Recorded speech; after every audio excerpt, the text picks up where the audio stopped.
Scientists of Reddit, what are some scary scientific discoveries that most of the public is unaware of? Supergonorrhea is resistant to the vast majority of strong antibiotics, including fluoroquinolones and macrolides. Gonorrhea is mutating all the time to resist antibiotic effects. There have been multiple reports of supergonorrhea in Australia, England, etc. You probably have to frick to get it, so most of us are safe. Many people may be silent carriers for mad cow disease and won't know for another decade or so. Mad cow disease from the 1980s-1990s was due to cows being fed the remains of other animals. People then ate their beef and consumed prions, a protein that can destroy the human brain. It's thought that many people still might carry prions but won't know until they start experiencing the symptoms of Creutzfeldt-Jakob disease or bovine spongiform encephalopathy, which might be 10-50 years after consuming the contaminated meat. It has a long incubation period. You can also contract the prions from blood transfusions, which is why so many UK citizens from that time period still aren't allowed to donate blood. Once the symptoms begin, cognitive impairment, memory loss, hallucinations, etc., you usually die within months. There is no cure or treatment. My spouse knew a guy who died of Creutzfeldt-Jakob disease last year. He was in his early 60s and had just retired. One day, his eye began twitching, not the eyelid, the eye itself, making it difficult for him to see well. Within 3 weeks, he was in a vegetative state. He died a short time later. The replication crisis in psychology, though the problem occurs in many other fields, too. Many studies aren't publishing sufficient information by which to conduct a replication study. Many studies play fast and loose with statistical analysis. Many times you're getting obvious cases of p-hacking or hacking. Hypothesis after results known, which are both big freaking no-nos for reputable science. And then all the research that gets repeated only to find null results over and over again. And none of it gets published because of the null results. Research is incredibly inefficient. The emphasis placed on publishing, at least within the academy, can incentivize quantity over quality. Not much more immediately horrifying than antibiotic-resistant bacteria. And the mad cow disease one. Prions are so crazy, it's just a malformed protein. Yet, somehow it teaches other protein to fold themselves improperly. The human body has no defense against it. Truly terrifying. And they're generally only detectable through an autopsy of the brain, which means you gotta be dead first. Abdominal aortic aneurysm. It's basically an aneurysm that happens in the big artery in the middle of the abdomen. It's fine and is usually asymptomatic, but when it ruptures, a patient loses all their blood within a short period of time. The scary part is that it usually is diagnosed by accident due to annual checkups for something else. Anyone can have the disease, but especially people with Marfan syndrome, smoking, hypertensive, and hyperlipidemic. I actually know 2 people personally who have died from that within the last 10 years. Known link between untreated hearing loss and cognitive decline, that is, dementia, ETA. Keyword is untreated. If you previously had normal hearing and it started slipping, please see an entourage audiologist. Hearing aids have come down in cost and improved in function aesthetics even in the last 10 years. If you are a veteran in the US, the VA will normally cover your hearing aids. If you have had hearing loss since childhood, you're not one of the ones I'm worried about. You have either learned sign language to keep you from being isolated due to your hearing loss, or you have learned how to use hearing aids, cochlear implants, to keep you from being isolated due to your hearing loss. The link is really between communication and cognition, not the physical ability to hear. It's just that in people who previously had normal hearing, if they don't do anything, it will impair their communication and in turn affect their cognition. I should be worried about this, but reading the rest of the thread, I welcome the sweet embrace of the void. First one. The vast overuse of antibiotics has led to superbugs that are antibiotic resistant. At the same time, the diversity of microbes within the human has drastically decreased in first world countries. This leads to a correlated rise in allergies and gastrointestinal diseases. As we use more antibiotics and antibacterial viral products, then biodiversity of microbes decrease. and superbugs have a much easier pathway of invading the body. With a very biodiverse microbiome, your resident microbes will try to fight off these infections much easier. We need to focus on helping bacteria, not killing all of it. All hail the bacteriophage. Not a scientist, but I will still take the time to mention something that scares the crap out of me. I only found about a month ago, and I don't think a lot of people are aware of, but probably should be. Back in 1946 to 58, the US tested 60 nuclear weapons on the Marshall Islands and buried the nuclear leftover waste and soil in a 30-feet deep cavern, sealing it with a concrete dome. The dome is cracking and now it's leaking into the ocean, and surprise surprise, it's not fixing itself, and the people responsible are essentially ignoring it or saying it is not their problem. Imagine Chernobyl but bigger and in the ocean. For your information, the dome is only a portion of the radiation. Truth is, that whole island chain is badly contaminated on a scale that we can't fix. Man, humans are some dumb M. We are doomed by our combination of naivete and bravado. About 8 years ago, a friend of mine was working on the technology to allow you to feel things through your smartphone. Not just the emotion of anger that you feel every day through Twitter, but the textures of fabrics of clothing you are thinking about buying. He moved to Boston and we lost touch, but I think about his job every single week. Ants are attracted to CM, and when you nut on the kitchen floor, the ants will prefer the nut over the other stuff, making it perfect for keeping ants away from your food. You know, I'm somewhat of a scientist myself. I like that you said when, as if it were already predetermined that at some point in my life I will nut on the kitchen floor. It would have been very advantageous if the serious tag were included. Source: my professor on concrete cement structures. I'm from Malaga, Spain. It's not a terribly seismic active place. However, every 100 years or so there's kind of a big earthquake according to historical records. We didn't have it so far, although it'd be about time. During the last 100 years we've been building taller buildings than ever, but the law requirements for buildings weren't up to date in order to resist that sort of big earthquake. Basically, there's a huge batch of buildings waiting to collapse under this earthquake, and the issue is mostly ignored. It's one of those low-risk scenarios with a huge bill to fix them associated to them. Fortunately, new buildings are supposed to be prepared for anything you throw at them. Pineapples have an enzyme that digests protein, so whenever you eat a pineapple, it is eating you back. It's the reason why you have to boil pineapple before embedding it in jello. The bromelain in the pineapple keeps the gelatin from setting. With the way we're going, coral reefs won't be gone in like 15-20 years. They'll be completely gone in 5, which is extremely detrimental to the sea, as the reefs are one of the most biodiverse places we have of the planet. Not my area of science, but important nonetheless. The star Betelgeuse in Orion may be about to go supernova. We've known it's going to go supernova soon. That's astronomy soon, as in could be tomorrow or in 200 years. Betelgeuse is a variable star, so it gets brighter or dimmer all the time, but it just got dimmer than we've ever seen it before. No one's 100% what's going on. If Betelgeuse does go supernova, all of our satellites and stuff will be fine. The solar wind will protect us. The main problem is we'll have no night for a while, maybe weeks, so it'll really throw animals off.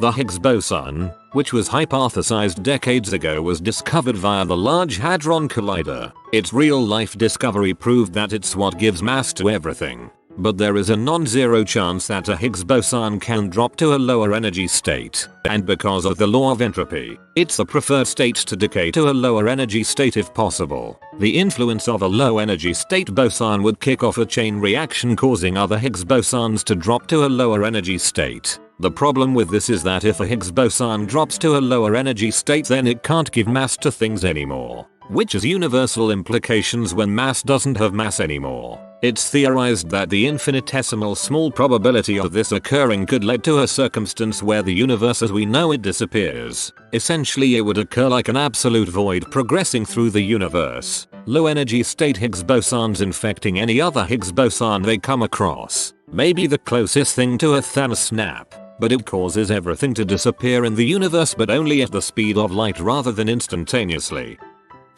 The fact that you can edit genes from the comfort of your home. The protocols are out there. The literature is too. The materials are easy to obtain. Asia has a lot of unregulated production of anything biochemistry related. It's where I get my phytohormones. This means that a kid with some free time, roughly $5,000,000 and a heap of motivation could potentially create something world threatening. It might not work on the first 100 tries, and you can try 100 times within a week, but once it does, there's no stopping it. I know for a fact that not a single country in the world has developed a working protocol for a shutdown or containment. Roughly a year ago I informed someone working in the anti-terror division about this. I told that I modified brewer's yeast by cold shocking it in a suspension with wild-type yeast DNA to make some new craft beers, and that anyone could do that. Not just to yeast, but to a whole lot of microorganisms. I was asked to come and give a lecture about this, so that the team would have a clue about how biochemical warfare could potentially be prevented contained. But I never heard from them again. What's scary is that this is not a discovery. This is out there. This is happening on a large scale to do good, and people justify it because of that. It's being used to clean up oil spills, to produce medicines like insulin, even to capture CO2 from the air and convert it to bioavailable molecules, putting vitamin A in rice. But it takes just one rotten apple to spoil the world. Bill Gates has spoken out about this, and I think more people in the world should. We can't stop this from happening, but we can have the right protocols in place to contain it. As soon as I think about what's needed to contain something like that, and to stop people from fleeing contained sites, well, you've seen the movies. The thing is, where do people go once they're infected? Right? To the hospital, where there's a bunch of people with already weakened immune systems. Where do most antibiotic resistant bacteria get their resistance? Right? In hospitals, through horizontal gene transfers, a hospital-sized petri dish. Second one, our immune system is very amazing at what it does, but it is also super dangerous. B cells and T cells have the potential of being very self-reactive. They can slip past cells that are supposed to kill self-reactive immune cells, and they can cause autoimmunity. To help combat autoimmunity in super important parts of the body, eyes, genitalia, brain, etc., then these areas become immune privileged. Basically, immune cells can't go in those areas at all. One of the most terrifying things is infections using those immune privileged sites to their advantage. In Ebola survivors, the virus can hide in those sites and reinfect the patient later on. In one case, Ebola was in the eye of a survivor and caused his eye to change color. In other cases, Ebola was transferred as an STD because it was hiding in the genitalia of a survivor who transferred to the partner in the physical relationship. I'd say the supervolcano under Yellowstone that could literally go off today and wipe out millions. It's been due to erupt for a while now, and it saw the last time it erupted, it brought on the Ice Age. The last Ice Age was too recent to be the Yellowstone supervolcano. It's also been due to erupt for over 500,000 years. Offhand, I think we're okay. That there's an entire planet in our solar system that we can't find. The only piece of evidence to its existence is that certain celestial bodies' orbits and movements and stuff are behaving erratic, and the logical explanation is that there's another planet out there. If I remember correctly, it's also around the size of Neptune. And way out past Pluto if I recall correctly, if it exists at all. Bacteria that can survive space and re-entry into the atmosphere. Aliens are real, bro. But they came from Earth, so they're not aliens. The climate change thing is simultaneously overstated and understated. Life on Earth will not end in 10 years. No credible scientist ever claimed this, but we are in the midst of a serious loss in biodiversity and biomass. And those are not things that can be restored quickly or easily. Climate changes, but it is not supposed to change this much this quickly, and it's such a complicated system.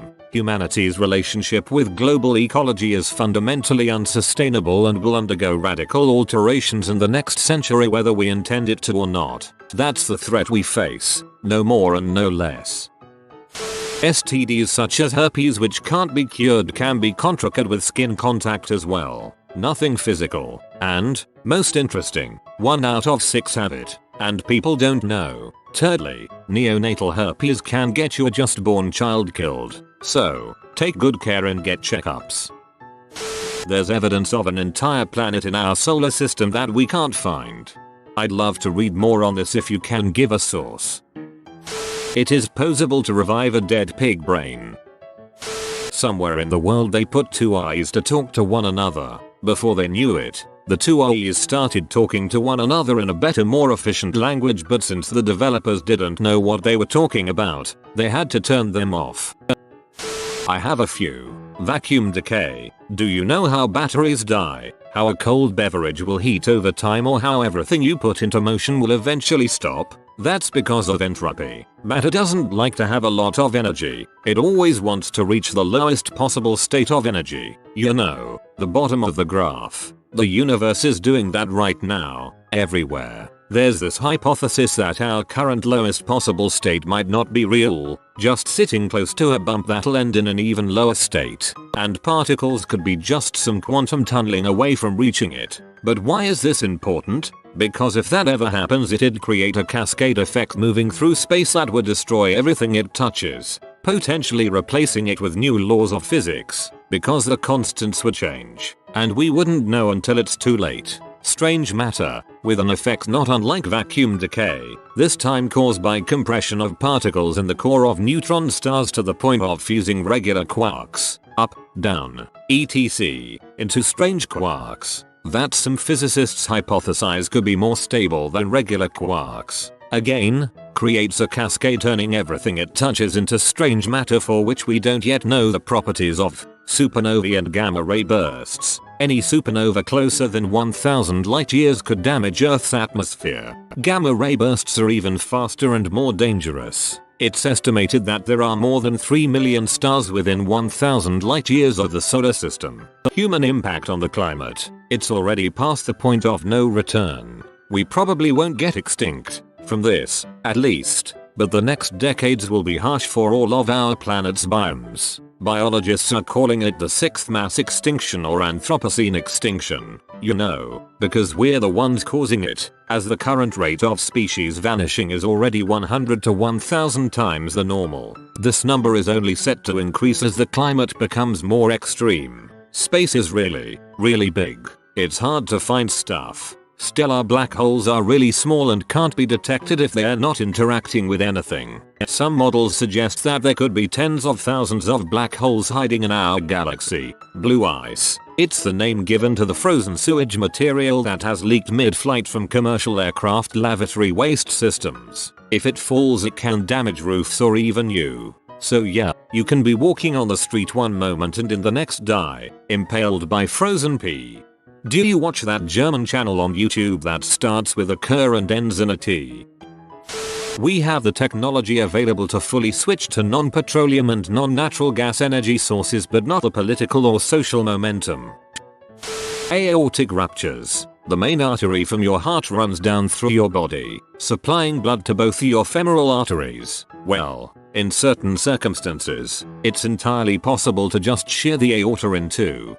Think cutting a hose completely through with scissors as water is running through it. I've seen this happen once. In a road traffic collision, a guy driving hit a tree, coming to a complete instant stop, dissecting his aorta and bleeding out. Estimates from last time I looked for survival are 1-2 minutes at best. If this happens, you are dead. And to put this into perspective, you build up enough energy for this to happen when you are near or surpass 30 miles per hour when driving. Vehicles are crazy dangerous. Be careful out there, people. It's easy to make a virus that is near 100% lethal, or to make one that has near 100% chance of rendering its victim infertile.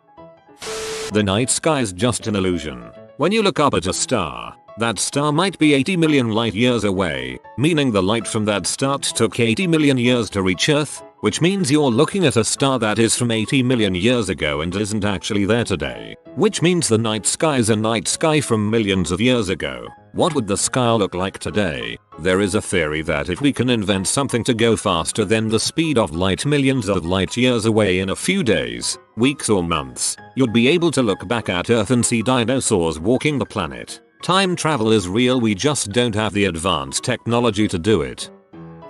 A gamma ray that could have wiped out all life on Earth, and we would never know that it's coming towards us until it's too late. I ain't a scientist, but bacteriophages, the future of medicine, probably. The fact that we would still have enough oxygen even if all the trees on land were cut down. Most of the planet's oxygen comes from phytoplanktons that lives in the water surface. Not saying that we don't need trees to survive. The land would be a barren wasteland, borderline desert, if there would be no trees to hold the soil. Also, trees are also actively removing contaminants on the water before it even reaches our drinking water sources. Earth has a finite amount of helium, and we are starting to run out. At some point, it will need to be rationed. MRI machines need liquid helium to cool its superconducting magnets. So what will probably happen is many hospitals will no longer be able to offer an MRI. And knowing the system in the US, this means hospitals in poor areas first. A lot of people are going to die or suffer from undiagnosed diseases, disorders. And to think we waste it on floating garbage.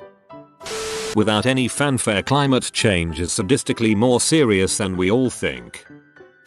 You have been visited by the romantic doggo. Comment love is magic so you never fall in the friend zone. If you are new to the channel, you can subscribe. I publish new videos every day. Until then, check another video, or don't. Either way, have a great day, you magnificent people.